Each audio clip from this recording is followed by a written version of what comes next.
السلام علیکم ورحمۃ اللہ وبرکاتہ۔ نماز کی اہمیت۔ الحمدللہ وکفا وسلام علی عبادہ الذین اصطفیٰ، اما بعد، قال رسول اللہ صلی اللہ علیہ وسلم جعل قرۃ عینی فی الصلاۃ۔ اسٹیج پر جلوہ فرما علماء کرام اور معزز سامعین، میں آپ کے سامنے نماز کے موضوع پر مختصر اظہار خیال کرنا چاہتی ہوں۔ دعا کیجیے اللہ تعالی ہم سب کو اس پر عمل کی توفیق عطا فرما، آمین۔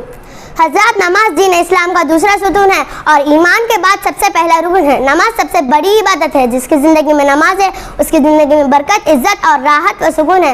نماز اتنی عظیم شے ہے کہ اللہ تعالیٰ نے اس کے سارے احکام زمین پر عطا فرمائے، لیکن جب نماز کی باری آئی تو حق تعالیٰ نے اپنے محبوب حضرت محمد صلی اللہ علیہ وسلم کو شب معراج میں آسمان پر بلا کر عطا فرمایا۔ گویا نماز خدا کا قیمتی تحفہ ہے جو اس نے امتی محمدیہ کو بخشا ہے۔ محترم سامعین، نماز کی اہمیت کا اندازہ اس سے لگایا جا سکتا ہے کہ قرآن مجید میں سب سے زیادہ اسی عبادت کا تذکرہ کیا گیا ہے، اور دونوں جہاں کے سردار حضرت محمد صلی اللہ علیہ وسلم نے اس کی فضیلت کو بار بار بیان فرمایا۔ چنانچہ ایک جگہ فرمایا جعل قرۃ عینی فی الصلاۃ، میری آنکھوں کی ٹھنڈک نماز ہے۔ ایک حدیث میں فرمایا الصلاۃ عماد الدین، نماز دین کا ستون ہے۔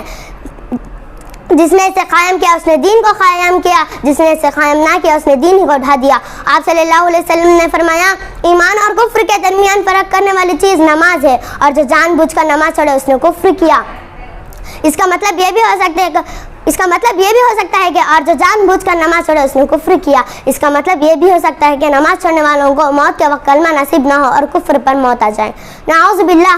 میرے بھائیوں اور بہنوں، یہ نماز جس طرح دنیا میں عزت کا ذریعہ ہے، اسی طرح آخرت میں یہ اہل ایمان کی پہچان ہوگی۔ نماز کے واسطے وضو کرنے والے کا وہ تمام حصہ جو وضو میں دھویا جاتا ہے، ان پر نور چمک رہا ہوگا۔ پھر جب نفسی کا عالم ہوگا، نافرمانوں کو فرما برداروں سے الگ کرنے کے لیے سجدے کا حکم دیا جائے گا۔ سب کے سب سجدے میں چلے جائیں گے مگر وہ لوگ جو نافرمان تھے، نماز نہیں پڑھتے تھے، ان کی کمر میں تختہ لگا دیا جائے گا جس کے سبب وہ سجدہ نہیں کر سکیں گے۔ اسی طرح بے نمازیوں کو سب کے سامنے ذلیل و خوار ہونا پڑے گا۔